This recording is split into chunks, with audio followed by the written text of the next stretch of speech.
Good evening दोस्तों, कैसे हो आप लोग? सब अच्छे होंगे। सभी को मेरी तरफ से राम राम, राधे राधे। सभी को वेलकम है मेरे YouTube channel the RBI warrior पे। तो आज जो हम बात करेंगे, देखो आप इंटरव्यू के बारे में बात करेंगे। तो फिलहाल 1 तारीख को इंटरव्यू हो गया। आज दूसरा भी खत्म हो गया। तो जो मैंने 50 का ग्रुप था उसमें से 4 बच्चों ने इंटरव्यू दिया। तो मैंने 3 का एनालिसिस करूंगा कि कैसे कैसे क्वेश्चन बन रहे हैं और क्या डॉक्यूमेंट में आपको परेशान होना चाहिए। कि जैसे बहुत बच्चे के पास डॉक्यूमेंट में, अभी बहुत सारे बच्चों के पास जैसे कि ओबीसी बनाता था, स्टेट का बना हुआ है, तो क्या उन्हें दिया जाएगा कि नहीं। तो मेरा मानना है कि आपको घबराने की ज़रूरत नहीं है।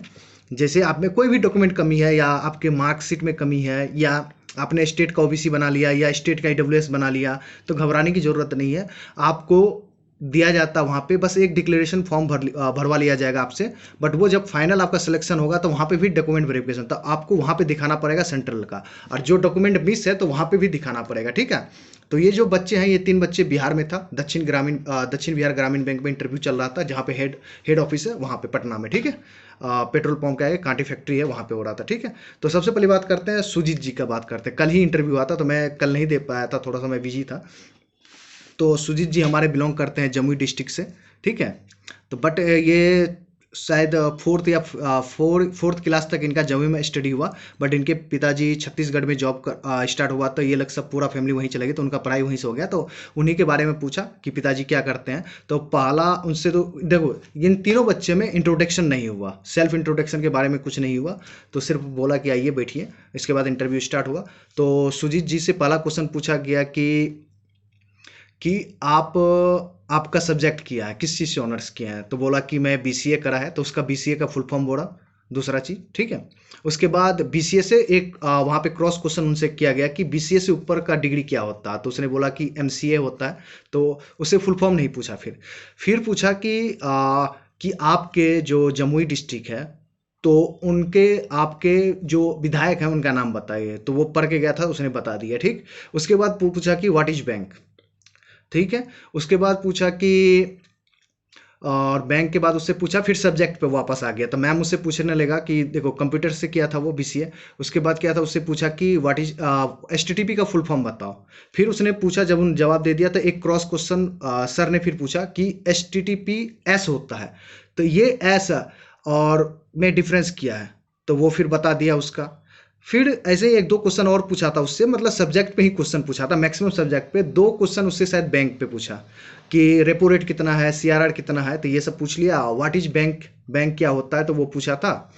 और फिर इतना ही था। तो लगभग 10 से 12 मिनट का वो बच्चा सारे क्वेश्चन दिया। हाँ, एक क्वेश्चन उससे पूछा गया कि बिहार से बिलोंग करता है, तो नॉर्थ ईस्ट स्टेट के बारे में बताओ, कितना स्टेट है, जिसको हम लोग सेवन सिस्टर स्टेट बोलते हैं। तो वही पूछा। तो उसमें से 5-6 का तो नाम बता दिया था ये, या शायद वो मैप याद किया था, तो मैप पे ही बता रहा था, इशारा दे दे कि सर यहाँ पे ये है, यहाँ पे। तो वो सर बोले कि अच्छी बात है, लगता है कि मैप से ही याद किए हो। तो उसको बोला कि वेरी गुड। तो उसने सारे दिए। तो फिर उनसे जब सर बोला कि ठीक है, आपका इंटरव्यू हो गया, तो फिर एक सर और बैठे हुए, तो वो क्वेश्चन नहीं पूछा था। मतलब के 4 मेल थे और एक फीमेल थे उसमें। तो 4 में से, जो 4 मेल थे उसमें से 3 ने पूछा, एक ने पूछा। तो वो उनमें से एक सर बोला कि आप भी पूछ लो। तो उसने बोला कि नहीं नहीं ठीक है। तो फिर कुछ सर उससे पूछे कि और कुछ पूछूं कि आपका हो गया, सेटिस्फाई है। तो ये लड़का बोला कि नहीं सर, आप पूछ सकते हैं। तो फिर एक क्वेश्चन और था, मैं रिकॉल नहीं कर पा रहा हूँ, कल ही बताया था। तो उनका भी वो जवाब दे दिया। तो बोला कि बहुत बढ़िया, जाइए। तो उसके बाद वो चला गया। तो वहाँ पे वो चॉकलेट वॉकलेट का सीन नहीं था। तो हमसे पूछे थे उनसे, तो बोला कि नहीं, चॉकलेट वॉकलेट तो नहीं रखा हुआ था, पूछा भी नहीं। तो बोला कि जाइए। तो इसने thank you sir, thank you ma'am बोल के निकल निकल गया। और दूसरा जो आज हुआ है, ये भी हमारे बिहार के ही हैं, बच्ची हैं, सब्सक्राइबर हैं। इसका नाम रुचि जी है, ये मधुबनी से बिलोंग करते हैं। तो सबसे पहला क्वेश्चन, इससे भी सेल्फ इंट्रोडक्शन नहीं हुआ। इसके बाद क्या हुआ कि मधुबनी से रिलेटेड 4 क्वेश्चन पूछे गए। अब क्या पूछा गया, मैं उतना डिटेल में नहीं गया। तो मैं बस उनसे पूछा, तो उसके 4 क्वेश्चन में से 2 क्वेश्चन का इनका आंसर दिया और 2 क्वेश्चन नहीं दिए। उसी में पूछा कि मधुबनी क्यों फेमस है, तो वहाँ पे मछली पालन ज़्यादा होता है। तो वो उसको वहीं से इनका इंटरव्यू और अच्छा होने लगा, काहे कि ये वेजिटेरियन है। तो बोला कि हम खाते नहीं, तो मुझे उतना आइडिया नहीं है सर। तो वहीं से फिर हंसने लगे, तो वहीं से स्टार्ट हो गया इनका इंटरव्यू अच्छा। तो फिर इनसे पूछा, कॉमर्स बैकग्राउंड से है बच्ची, ठीक है। उसके बाद बैलेंस शीट में एसेट साइड में बैंक के लिए क्या होता है, ये क्वेश्चन था। इसने बता दिया, काहे कि ये पढ़ के गई थी सब्जेक्ट, ठीक है, अच्छे से। कंटीजियंट लाइबिलिटी क्या होता है, ये पूछा गया इनसे। चेक एंड डिमांड ड्राफ्ट क्या होता है या डिफरेंस क्या होता है, ये पूछा गया, ठीक है। और सरफसाई एक्ट क्या होता है, एनपीए क्या होता है। इससे मतलब ये कहे कि ये आपका कॉमर्स बैकग्राउंड है तो बच्चे कॉमर्स बैकग्राउंड वाले बच्चे से क्वेश्चन आपसे इसी से पूछेगा। ठीक है, cheque, DD, SARFAESI act, NPA, how to recover NPA, यही सब क्वेश्चन पूछेगा। उसके बाद इनका पैनल 3 में था तो अच्छा इंटरव्यू हुआ। और एक क्वेश्चन और था, मैं लिख नहीं पाया कि बैंक पैसा जब जमा होता है तो उसको हम क्या बोलते हैं, या बैंक उसको बैलेंस शीट में कैसे शो ऑफ करता है, तो वो था। तो इस तरह से क्वेश्चन पूछे गए हैं। ठीक है, तो एक बच्चा और था जो बिहार से ही बिलोंग करते हैं, उनका भी इंटरव्यू कल ही था। ये जो बच्ची है जो बिहार की मधुबनी के बताई, आज था शाम वाले में। तो इसका 10 मिनट चला इंटरव्यू। इसका भी बहुत बढ़िया हुआ। इसको लास्ट में बोला कि बहुत अच्छा हुआ, अब जाइए, घबराने की ज़रूरत नहीं है। तो मतलब इसको आप समझ लो कि इनको भी अच्छा नंबर मिलेगा। बट यहाँ इनके सीन में क्या था, चॉकलेट था, बट इनको चॉकलेट के लिए ऑफर नहीं किया। तो बच्ची परेशान थी, मुझे बोले कि सर चॉकलेट नहीं दिया था। मुझे कोई बात नहीं, ऐसा नहीं है कि चॉकलेट देने वाले को मिलता है, वैसा कोई इशू नहीं है, बट नंबर अच्छा मिलेगा। तो एक जो दूसरा था, वो भी जो तीसरा वाला बच्चा है, उनका कल ही था 1 तारीख को। तो वो एमसीए किया हुआ था, उसको भी कंप्यूटर से ही रिलेटेड जो सब्जेक्ट था वही फुल फॉर्म वगैरह सब पूछा। बट उससे एक इंटरनेशनल न्यूज पूछा कि जो गाजा पट्टी पे अटैक हुआ इजराइल की तरफ से, वो किस मतलब कौन सा अटैक, मतलब वो कुछ नाम था तो वो बताया, वो शायद पढ़ के गया था। तो ये सब क्वेश्चन था। उसके भी आसपास के क्वेश्चन से पूछे गए, फेमस चीज़ें क्या है उनके एरिया का। तो आप लोग भी यही सब चीज़ करके जाना जिनका कल परसों है। देखो, सब्जेक्ट पे कमांड रखना।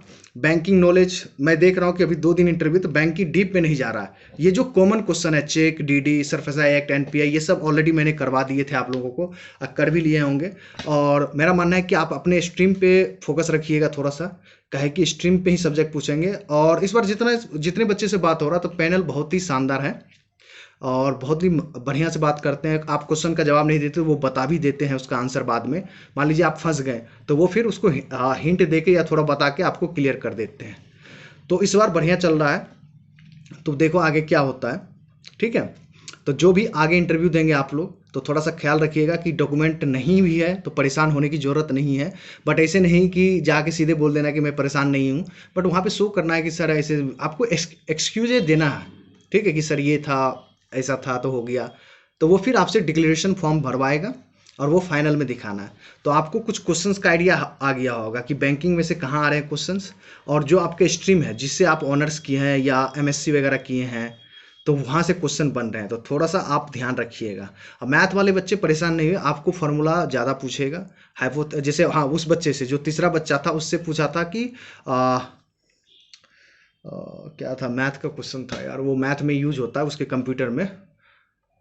मैं भूल रहा हूँ यार। ट्रिगो का एक क्वेश्चन था, मैं लिखना भूल गया यार, सच बताऊँ तो कल। तो चलो मैं बता दूंगा, कमेंट में अगर याद आया तो मैं बता दूंगा। बट आपको मैथ में ऊपर ऊपर ही फार्मूला वगैरह देख के जाना है, और थोड़ा सा कुछ थ्योरम वगैरह जो आपके 10th में है। देखो, मैथ जो 10th वाला है ना, वही सब पढ़ के जाना है आपको, फार्मूला। ठीक है, ये सब ध्यान रखना। वो ग्रेजुएशन में आपसे ना इंटीग्रेशन पूछेगा मैथ में, ना कैलकुलस पूछेगा, ये सब चीज़ पूछने के लिए उनके पास समय नहीं है। बट उसके अलावा स्ट्रीम से 2-3 क्वेश्चन तो बनेगा। उसके बाद वो डायरेक्ट जंप करेंगे, आपसे बैंकिंग की चीज़ें पूछेंगे कि बैंक क्या होता है, रेपो रेट क्या होता है, सीआरआर क्या होता है। तो ये सारी चीज़ें पूछेंगे। तो थोड़ा सा ख्याल रखिए और बी कॉन्फिडेंट रहिए। ठीक है, अगर आपको कोई क्वेश्चन का जवाब नहीं पता तो थोड़ा सा सोचिए, 10 सेकंड 20 सेकंड लीजिए, उसके बाद बोलिए प्यार से कि सॉरी सर, अभी रिकॉल नहीं कर पाया था, बट इसके बारे में मैंने पढ़ा था, बट एट ए मोमेंट मुझे याद नहीं आ रहा, तो सॉरी सर अगेन। तो वो बोल के निकल जाना है, उस क्वेश्चन से बच जाना है। अगर सर आपको हिंट करता है, उसके बाद आपके क्वेश्चन के आंसर याद आ जाते हैं, तो आप फिर उस क्वेश्चन का आंसर दे दीजिए। ठीक है, मेरा ये मानना है। और बढ़िया जाएगा आप लोग को। और कभी भी दिमाग में ये मत लाना कि मैंने इंटरव्यू देख लिए, कुछ बच्चों ने बोल दिया कि सिलेक्टेड बच्चों ने बोल दिया कि 6 नंबर ज़्यादा रहेगा तभी सेलेक्ट होगा, तो ये सब चक्कर में मत पड़ना। किसी को पता नहीं है। मैं दावा करता हूँ, 4 नंबर भी जिसका है ना वो भी सिलेक्ट होता है, जिसका 2 नंबर भी है ना उनका भी सिलेक्ट होता है, जिसका 15 नंबर ज़्यादा है ना वो भी फेल होता है, ये मान के चलना। उसमें सबसे बड़ा एग्जाम्पल मैं हूँ। जब मैं 2021 का इंटरव्यू दे रहा था आरआरबी में, मेरे 12.5 नंबर थे भाई, ज़्यादा सा। यूपी से दे रहा था मैं, और मेरे इंटरव्यू में कितने नंबर मिले, 50 ही मिले। तो इसी में बोलता हूँ कि आप और वो जो यूट्यूबर हैं, वो कौन होता है डिसाइड करने वाला है कि ये जो इंटरव्यू में जहाँ सामने बैठेंगे वो सिर्फ नंबर देगा। तो नंबर देने के लिए अच्छा इंटरव्यू देना पड़ेगा, और उससे पहले कि आपको तैयार रहना पड़ेगा। Be confident. एक बच्ची का मैं बताता हूँ, एग्जांपल देता हूँ। पिछले ईयर एक बच्ची का इंटरव्यू था, उसने 10 क्वेश्चन उनसे पूछे गए थे, उसने जैसे बताया, उसने 6 क्वेश्चन के आंसर उन्हें पता नहीं था, उसने गलत भी दिया, 4 क्वेश्चन के आंसर सही दिया, उसके 4 नंबर थे, वो गर्ल्स थी और उसको सेलेक्ट हो गई। भाई साहब, आप लोग समझ रहे हो?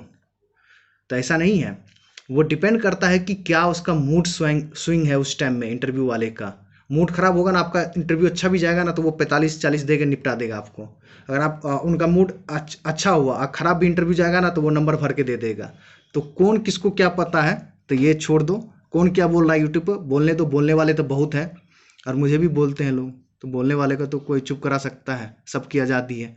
ठीक है, बेस्ट ऑफ लक कल के लिए। अभी कंटिन्यू चलेगा, फिर आपके परसों एसबीआई पीओ है, फिर आईबीपीएस पीओ मेंस है, फिर 6 को भी बहुत सारे बच्चों का एसबीआई पीओ है, तो अच्छे से दीजिए। बट घबराइए नहीं कि हाँ ये चीज़ है वो चीज़ है, मेरा ये मानना है आप जितना शालीनता से भी जाएंगे पेपर देने के लिए या इंटरव्यू देने के लिए, आपके लिए अच्छा है। आप क्या पहन के जा रहे हैं, किसी से कंपेरिजन नहीं करना है कि अरे यार ये इतना अच्छा पहन के आया है, तो वहाँ पे आपकी कॉन्फिडेंस बहुत लूज हो जाएगा।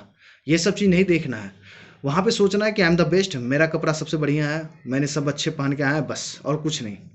ठीक है, मिलते हैं नेक्स्ट वीडियो में। Thank you very much. Video अगर पसंद आए तो लाइक कीजिए, सब्सक्राइब कीजिए और अपने फ्रेंड के साथ शेयर कीजिए। अब कहना पड़ेगा ये सब चीज़ मुझे भी, काहे कि मुझे एक मेरे फ्रेंड ने सलाह दी है कि कहने के लिए। तो आप लोग लाइक करेंगे, सब्सक्राइब करेंगे और अपने फ्रेंड के साथ शेयर करेंगे। मुझे उम्मीद नहीं है कि करेंगे। ठीक है, मिलते हैं। Thank you very much.